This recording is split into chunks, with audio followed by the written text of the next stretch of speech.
프롤로그? 쫓겨난 아이. 서울 관악구의 오래된 빌라. 1998년 여름. 나는 그때 고등학교 2학년이었다. 우리 집은 3층, 맞은편은 같은 층에 사는 이웃이었다. 그 집에는 초등학교 5학년쯤 되어 보이는 남자아이가 살고 있었다. 이름은 최민우. 그 아이와 나의 인연은 그렇게 시작되었다. 일부. 여름밤의 소년. 나가. 당장 나가. 여자의 날카로운 목소리가 복도에 울려 퍼졌다. 이어서 문이 쾅 닫히는 소리. 나는 방에서 공부하다가 고개를 들었다. 또 시작이구나. 맞은편 집 최민우네는 일주일에 서너 번은 부부싸움을 했다. 그때마다 민우는 집 밖으로 쫓겨났다. 복도에 나가보니 민우가 현관문 앞에 쪼그리고 앉아있었다. 긴 청바지에 얇은 티셔츠 차림. 맨발이었다. 민우야. 네. 아이는 고개를 들지 않았다. 작은 어깨가 미세하게 떨리고 있었다. 괜찮아? 네, 괜찮아요. 괜찮을 리 없었다. 하지만 나는 뭐라 위로해야 할지 몰라 그냥 방으로 돌아왔다. 엄마가 부엌에서 나오셨다. 또 그 집에서 싸우는구나. 응. 민우가 또 밖에 나와 있어. 엄마는 한숨을 쉬며 창문 밖을 보셨다. 저 어린아이를 어떻게 매번 밖에 내쫓는데. 그날 밤 태풍이 온다는 뉴스가 나왔다. 밤 10시쯤 바람이 거세지기 시작했다. 비는 아직 오지 않았지만 금방이라도 쏟아질 것 같았다. 엄마가 갑자기 일어나셨다. 태경아, 민우 아직 밖에 있니? 나는 깜짝 놀라 현관문을 열었다. 민우는 여전히 같은 자세로 쪼그리고 앉아 있었다. 2시간째였다. 저 애가 미치겠네. 태풍 온다는데. 엄마는 슬리퍼를 신고 밖으로 나가셨다. 민우야. 네. 일어나봐. 우리 집에 가자. 괜찮아요, 아줌마. 괜찮긴. 일어나. 엄마는 민우의 손을 잡아 일으켰다. 아이의 손이 얼음장처럼 차가웠다. 저 근데? 됐어. 엄마한테는 내가 얘기할게. 우선 들어와. 엄마는 민우를 우리 집으로 데려왔다. 그리고 맞은편 집 초인종을 눌렀다. 한참 만에 문이 열렸다. 민우 엄마였다. 네? 저기요, 민우 엄마. 태풍 온다는데 애가 밖에 있길래 우리 집에 데려왔어요. 아, 네. 여자는 술 냄새를 풍기며 무뚝뚝하게 대답했다. 우리 집에서 재워도 될까요? 내일 보내드릴게요. 네, 감사합니다. 문이 다시 닫혔다. 엄마는 씁쓸한 표정으로 돌아오셨다. 우리 집 거실 소파에 앉은 민우는 몸을 잔뜩 움츠리고 있었다. 배고프지? 뭐 먹을래? 괜찮아요. 괜찮긴. 태경아, 라면 끓여줘. 나는 부엌으로 가서 라면을 끓였다. 엄마는 민우 옆에 앉아 조용히 물었다. 민우야, 자주 이러니? 네. 엄마 아빠가 왜 싸우는지 알아? 민우는 고개를 저었다. 그냥. 맨날 싸워요. 엄마의 표정이 어두워졌다. 라면이 다 끓었다. 민우는 처음엔 사양했지만 엄마의 권유에 결국 먹기 시작했다. 얼마나 배가 고팠던지 후루룩 순식간에 다 먹어치웠다. 더 먹을래? 아니요, 배불러요. 감사합니다. 민우는 처음으로 작게 웃었다. 그날 밤 민우는 우리 집 작은 방에서 잤다. 원래는 창고로 쓰던 곳이었는데 급하게 이불을 깔았다. 다음날 아침 민우 엄마가 찾아왔다. 죄송합니다. 폐를 끼쳤네요. 아니에요. 그런데 민우를 자주 밖에 내보내시는 건 좀. 엄마가 조심스럽게 말을 꺼냈다. 민우 엄마의 표정이 굳어졌다. 사정이 있어서 그래요. 남편이 술만 마시면 폭력적이거든요. 애한테 손이라도 갈까봐. 싸움이 시작되면 일단 밖으로 내보내는 거예요. 아, 민우 아빠가 나쁜 사람은 아닌데 술만 마시면 돌변해요. 저도 어쩔 수가 없어서. 여자의 목소리가 떨렸다. 엄마는 더 이상 묻지 않았다. 알겠어요. 그럼 다음에도 그런 일 있으면 민우 우리 집으로 보내세요. 정말요? 너무 감사합니다. 그렇게 우리 집은 민우의 피난처가 되었다. 이부 동생 같은 존재. 그 후로 민우는 일주일에 2~3번씩 우리 집에 왔다. 매번 같은 패턴이었다. 부부싸움 소리. 문 닫히는 소리. 민우가 현관 앞에 쪼그리고 앉기. 엄마가 데려오기. 처음에는 불쌍하다는 생각이 들었지만 시간이 지나자 나는 오히려 민우가 오는 날을 기다리게 되었다. 외아들이었던 나에게 민우는 동생 같은 존재가 되어갔다. 형, 이거 어떻게 풀어요? 민우는 숙제를 할 때면 꼭 내게 물어봤다. 나는 성심성의껏 가르쳐줬다. 여기서 X를 먼저 구하고. 아, 이렇게 하는 거구나. 민우는 얘가 빠른 아이였다. 한번 설명하면 금방 알아들었다. 민우야, 너 머리 좋다. 아니요. 그냥 형이 잘 가르쳐주는 거예요. 에이, 겸손 떨지 마. 우리는 종종 게임도 함께 했다. 민우는 스타크래프트를 좋아했다. 형, 적으로 가요. 그래, 나는 테란. 민우는 게임도 잘했다. 나보다 나은 것 같았다. 야, 너 이거 자주 하냐? 아니요. 집에 컴퓨터 없어요. 그럼 어떻게 이렇게 잘해? PC방에서 가끔 해요. 친구들이랑. 민우는 웃었다. 그 웃음 뒤에 숨겨진 외로움을 나는 알아차리지 못했다. 어느 토요일 저녁 엄마가 특별한 요리를 했다. 오늘은 돼지고기 두루치기 해볼까? 와, 엄마 최고. 나는 좋아했지만 민우의 반응은 더 컸다. 진짜요? 와. 민우야, 너 이거 좋아하니? 네, 제일 좋아해요. 사실 민우는 뭐든 잘 먹었다. 엄마가 해주는 음식이라면 뭐든. 저녁을 먹으며 엄마가 물었다. 민우야, 집에서는 보통 뭐 먹어? 엄마가 바빠서 주로 배달 시켜 먹어요. 아니면 편의점 도시락이요. 매일? 네, 거의요. 엄마의 표정이 안타까워졌다. 그럼 앞으로 우리 집에서 자주 밥 먹어. 알았지? 네, 감사합니다. 민우의 얼굴이 환하게 밝아졌다. 그날 이후 민우는 더 자주 우리 집에 왔다. 부부싸움이 없는 날에도 저녁 시간이 되면 조심스럽게 초인종을 눌렀다. 아줌마 밥 먹어도 돼요? 그럼 들어와. 마침 밥 다 됐다. 민우는 항상 정말 맛있게 먹었다. 엄마도 그런 민우를 보며 흐뭇해하셨다. 3부 깨진 환상. 그렇게 6개월이 흘렀다. 어느 날 학교에서 돌아오니 집 앞이 술렁거렸다. 무슨 일이에요? 아, 태경아. 너네 맞은편 집에서 경찰 왔더라. 경찰차가 빌라 앞에 서 있었다. 나는 급히 계단을 올라갔다. 우리 집 현관문이 열려 있었고 민우가 소파에 앉아 있었다. 경찰관 2명이 엄마와 이야기하고 있었다. 무슨 일이에요? 태경아, 너 왔구나. 민우 좀 봐줘. 나는 민우 옆에 앉았다. 민우는 눈이 빨갛게 부어 있었다. 민우야, 괜찮아? 형. 민우가 나를 꽉 껴안았다. 몸이 덜덜 떨리고 있었다. 잠시 후 경찰이 떠났다. 엄마가 심각한 표정으로 설명했다. 민우 부모님이 이혼하신대. 네? 엄마가 집을 나가셨어? 그리고 이혼 서류를 보냈다는구나. 갑자기요? 응. 민우 아빠는 지금 친척집에 가셨고 민우는 당분간 우리 집에 있을 거야. 나는 민우를 바라봤다. 아이는 고개를 푹 숙이고 있었다. 괜찮아, 민우야. 다 잘 될 거야. 내 위로는 공허했다. 2주 후 민우 아빠가 찾아왔다. 키가 크고 인상이 강한 남자였다. 나는 긴장했다. 폭력적이라던 그 사람. 하지만 실제로 본 민우 아빠는 전혀 무섭지 않았다. 오히려 초췌하고 지쳐 보였다. 정말 감사합니다. 민우 잘 돌봐주셔서. 그는 엄마에게 몇 번이고 고개를 숙였다. 아니에요. 민우 착한 아이예요. 제가 무능해서 이런 일이. 남자의 목소리가 떨렸다. 민우를 시골 친가로 데려가려고 합니다. 서울에서는 제가 애를 키울 형편이 안 돼서요. 그러시군요. 정말 죄송합니다. 그리고 감사합니다. 민우 아빠는 다시 한번 깊이 인사했다. 이사 가는 날. 민우는 작은 가방 하나만 들고 있었다. 형, 그동안 감사했어요. 민우야. 형이 없었으면 많이 힘들었을 거예요. 무슨 소리야. 나도 민우 덕분에 재밌었어. 형, 나중에 꼭 다시 만나요. 그래, 꼭. 우리는 약속했다. 민우는 아빠와 함께 계단을 내려갔다. 나는 계속 손을 흔들었다. 민우도 돌아보며 손을 흔들었다. 그 아이의 눈에 눈물이 고여 있는 게 보였다. 그게 민우와의 마지막이었다. 연락처를 받지 못했다.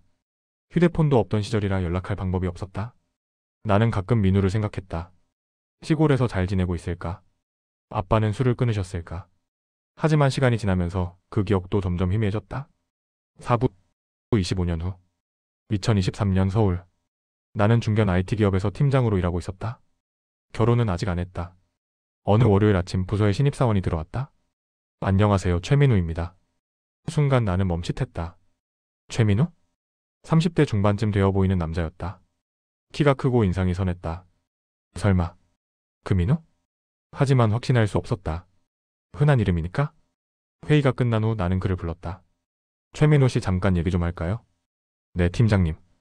혹시 어렸을 때 관악구에서 사신 적 있나요? 민우의 눈이 커졌다. 네? 어떻게? 98년쯤 빌라에서? 맞는데요? 우리는 서로를 빤히 쳐다봤다. 형? 민우야? 세상에. 형이었어요. 우리는 25년 만에 재회했다. 그날 저녁 우리는 회사 근처 포장마차에 앉았다. 진짜 형이 맞네요. 세상 참 좁다. 그러게. 내가 너희 회사 팀장일 줄은 꿈에도 몰랐지. 저도요. 민우는 웃었다. 어렸을 때 그 웃음 그대로였다. 그동안 어떻게 지냈어? 할아버지 댁에서 자랐어요. 아빠하고 같이? 아버지는 어떠셨어? 민우의 표정이 잠시 어두워졌다. 아버지, 2년 전에 돌아가셨어요. 그랬구나. 미안해. 괜찮아요. 민호는 소주잔을 비웠다. 너희 어머니는 잘 계시니? 너희 어머니께서 그러시던데. 너희 아버지 술만 드시면 폭력적으로 변하셔서 네가 집에서 쫓겨나 우리 집에 오곤 했었잖아. 민호가 쓴웃음을 지었다. 그거 거짓말이에요. 뭐? 아버지는 한 번도 저한테 손댄 적 없어요. 엄마나 저한테나. 나는 소주잔을 내려놓았다. 그럼 왜? 민호는 한숨을 쉬었다. 엄마가 바람을 피웠거든요. 뭐? 그것도 한두 번이 아니었어요. 아버지가 알았고 그래서 싸운 거예요. 게다가 엄마가 빚도 많이 졌었어요. 카드비 대출 수천만 원. 나는 할 말을 잃었다. 그래서 싸웠던 거예요. 거의 매일. 아버지가 엄마한테 그 남자 다시 만나지 마. 돈 어떻게 갚을 거냐 이런 얘기하면 엄마가 화내고 그럼 너를 왜 밖에? 엄마가 쫓아낸 거예요. 너는 아빠 편이냐면서. 그리고는 집을 나가버리는 거죠. 몇 시간 때로는 며칠씩. 형네 어머니가 저를 데려간 다음 날 엄마가 돌아와서 그런 거짓말을 한 거예요. 아버지가 폭력적이라고. 사실 아버지는 술도 거의 안 드셨어요. 나는 충격에 빠졌다. 그럼 너희 어머니는 이혼하고 그 남자랑 같이 살고 있어요. 지금도? 민호의 목소리에는 분노도 슬픔도 없었다. 그냥 담담했다. 저는 엄마 얼굴도 기억 안 나요. 보고 싶지도 않고요. 오부 아버지의 삶. 민호는 계속 이야기했다. 시골로 내려간 후 아버지는 정말 열심히 사셨어요. 재혼도 안 하시고 저 하나만 키우셨죠. 어떤 일을 하셨는데? 공사장에서 일하셨어요. 막노동? 몸 쓰는 일이요. 힘드셨겠네. 네. 여름에는 더위에 겨울에는 추위에. 그래도 아버지는 한 번도 힘들다는 소리 안 하셨어요. 민호의 눈시울이 붉어졌다. 그러면서 저한테는 공부해라, 대학 가라 하셨어요. 당신은 중졸이지만 나는 대학 나와서 멋진 직장 다니라고. 그래서 저 열심히 공부했어요. 장학금 받아서 대학 갔고 졸업하고 취직도 했죠. 아버지 기쁘게 해드리고 싶어서. 훌륭하네. 근데 아버지가 아프셨어요. 민호의 목소리가 떨렸다. 폐암이었어요. 공사장 먼지 많이 마셔서 그런 것 같다고. 의사 선생님이 그러시더라고요. 제가 직장 다니면서 병원비 벌어서 치료했는데. 결국 민호는 말을 잇지 못했다. 나는 그의 어깨에 손을 얹었다. 아버지 임종하실 때 제 손잡고 민호야 고생 많았다. 아빠가 미안하다 그러셨어요. 전 울면서 아빠는 잘못 없어요. 제일 고생한 사람은 아빠예요라고 했죠. 그랬더니 아버지가 웃으시면서 그래도 너 잘 커줘서 아빠는 행복했다고. 민호는 눈물을 닦았다. 그게 마지막 말씀이었어요. 우리는 한동안 말없이 술만 마셨다. 형 기억나요? 형네 어머니가 해주신 그 돼지고기 두루치기. 응 기억나지? 저 그거 진짜 맛있었어요. 처음 먹어봤거든요, 집밥을. 처음? 네. 우리 엄마는 요리 안 했어요. 맨날 배달이나 편의점 음식만. 근데 형네 가면 따뜻한 집밥이 있었잖아요. 민우는 웃었다. 그게 얼마나 좋았는지 몰라요. 진짜 가족이 생긴 것 같았어요. 민우야, 형네 어머니한테 꼭 인사드리고 싶어요. 감사하다고? 우리 엄마 기뻐하실 거야. 너 많이 궁금해하셨거든. 정말요? 응. 가끔 민우 잘 지내고 있을까 그러셨어. 민우의 눈가에 다시 눈물이 맺혔다. 고마워요, 형. 그리고 형네 어머니한테도 정말 감사드려요. 6부 다시 만난 인연. 그 후로 민우와 나는 자주 만났다. 주말에는 등산도 가고 저녁에는 술도 마셨다. 25년 전 못다한 이야기를 나눴다. 민우를 엄마에게 데려갔을 때 엄마는 깜짝 놀라셨다. 세상에 민우야? 안녕하세요, 아줌마. 어머, 너 이렇게 잘 컸구나. 엄마는 민우를 꼭 껴안았다. 민우도 눈물을 흘렸다. 아주머니 그때 정말 감사했어요. 아주머니 아니었으면 저 많이 힘들었을 거예요. 무슨 소리니? 네가 우리 집에 활기를 줬지? 엄마는 그날 민우가 좋아하던 돼지고기 두루치기를 해주셨다. 우와, 이 맛이에요. 이 맛.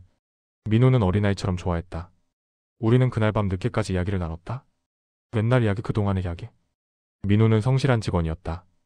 회사에서도 인정받아 빠르게 승진했다. 나는 민우의 직속 상사로서 그를 믿고 일을 맡겼다. 최대리, 이번 프로젝트 네가 맡아볼래? 네, 형. 아니, 팀장님. 우리는 웃었다.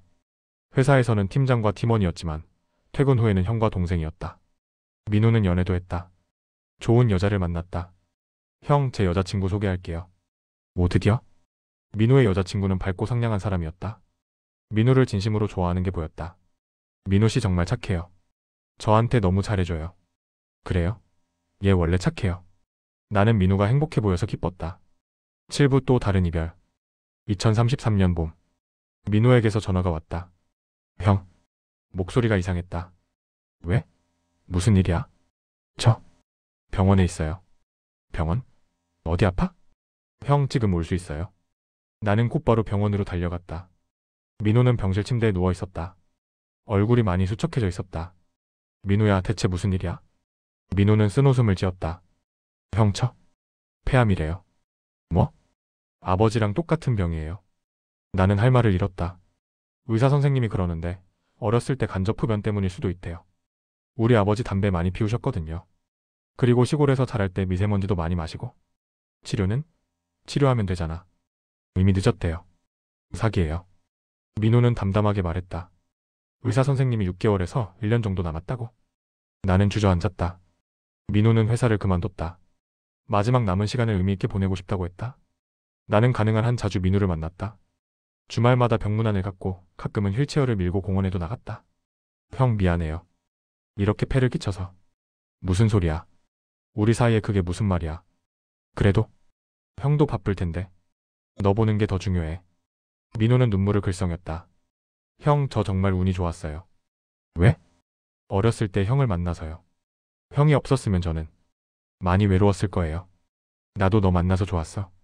동생 생긴 것 같았거든. 형은 제 진짜 형이에요. 피는 안 섞였지만 우리는 손을 꼭 잡았다. 어느 날 민호가 부탁을 했다. 형, 우리 옛날 집 한번 가볼까요? 관악구 빌라? 네. 아직 있으려나요? 가보자. 우리는 택시를 타고 관악구로 갔다. 빌라는 아직 그대로 있었다. 35년이 지났지만 크게 변하지 않았다. 여기다, 여기. 민호는 3층 복도를 천천히 걸었다. 이 문 앞에서 맨날 쪼그리고 앉아 있었죠. 응. 그때는 정말 무서웠어요. 혼자 남겨진다는 게. 민호는 옛날 우리 집 현관문을 쓰다듬었다. 근데 이 문이 열리면 형네 어머니가 저를 안아주셨어요. 괜찮아, 들어와 하면서. 그게 얼마나 고마웠는지 몰라요. 저한테는 구원이었어요. 민호의 눈에 눈물이 흘렀다. 형, 저 여기서 진짜 행복했어요. 형이랑 게임하고 밥 먹고 숙제하고. 그때가 제 인생에서 제일 행복한 시간이었어요. 민호야, 감사해요, 형. 정말로. 나도 눈물이 났다. 8부 마지막 선물. 민호의 상태가 급격히 나빠졌다. 6개월이라던 시간은 더 짧았다. 의사는 이제 몇 주 남지 않았다고 했다. 엄마도 자주 병문안을 오셨다. 민호는 엄마를 볼 때마다 환하게 웃었다. 아주머니 또 오셨어요? 그럼 우리 민호 봐야지. 엄마는 매번 민호가 좋아하는 음식을 해오셨다. 돼지고기 두루치기? 김치찌개? 된장찌개.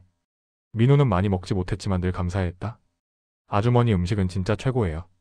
많이 먹어야 힘이 나는데. 이것만으로도 충분해요. 민호의 여자친구 수진도 매일 병원에 왔다. 두 사람은 결혼하지 못했지만 수진은 끝까지 민호 곁을 지켰다.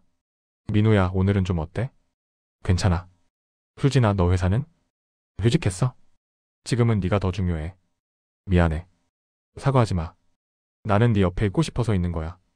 민호는 수진의 손을 꼭 잡았다. 어느 날 밤 민호가 나를 불렀다. 형, 부탁이 있어요. 뭔데? 제가? 죽으면 아버지 산소 옆에 묻어주세요. 그래. 그리고 이거 형이 가지세요. 민호가 작은 상자를 건넸다. 열어보니 옛날 우리가 함께 찍은 사진이 들어있었다. 1998년 여름 우리 집 거실에서 찍은 사진. 고등학생이던 나와 초등학생이던 민호가 웃고 있었다. 이거 어떻게 가지고 있었어? 형네 어머니가 주셨어요. 제가 이사 가기 전에. 저한테는 보물이에요. 이 사진. 민호는 웃었다. 형, 저는 죽어도 후회 없어요. 뭐가? 형을 다시 만난 거요. 만약 못 만났으면 평생 궁금했을 거예요. 형이 어떻게 지내는지. 나도 다행이야. 너를 다시 만나서. 형, 저 다음 생에 태어나면 형의 진짜 동생으로 태어나고 싶어요. 그래, 꼭 그렇게 되자. 우리는 악수했다. 구부 봄비 내리는 날. 2033년 4월 15일. 민호가 세상을 떠났다. 조용히 잠든 것처럼. 곁에는 수진과 나, 그리고 엄마가 있었다. 민호야. 수진이 흐느꼈다. 나도 눈물을 참을 수 없었다. 엄마는 민호의 손을 쓰다듬으며 조용히 말씀하셨다. 고생 많았다, 민호야. 이제 편히 쉬어. 장례식은 조촐하게 치렀다. 민호의 친구들, 회사 동료들이 찾아와 조문했다. 모두들 민호가 좋은 사람이었다고 말했다. 최 대리 정말 성실했어요. 일도 잘하고 착하고 다정한 사람이었어요. 언제나 웃는 얼굴이었죠. 나는 그들의 말을 들으며 생각했다. 그래, 민호는 정말 좋은 사람이었다. 그 어려운 환경에서도 비뚤어지지 않고 열심히 살았다. 장지는 경기도의 작은 산이었다. 민우 아버지의 산소 바로 옆에 민우를 묻었다. 아저씨, 민우 데리러 왔어요. 나는 묘비 앞에서 절을 올렸다. 비가 내리기 시작했다. 봄비였다. 내 마음에도 비가 내렸다. 울지 마세요. 수진이 말했다. 민우 씨가 슬퍼할 거예요. 그래. 나는 눈물을 닦았다. 하늘을 보니 구름 사이로 햇살이 비쳤다. 민우가 웃는 것 같았다. 오늘 이야기 어떠셨나요? 재밌으셨다면 구독과 좋아요, 알림 설정 부탁드립니다.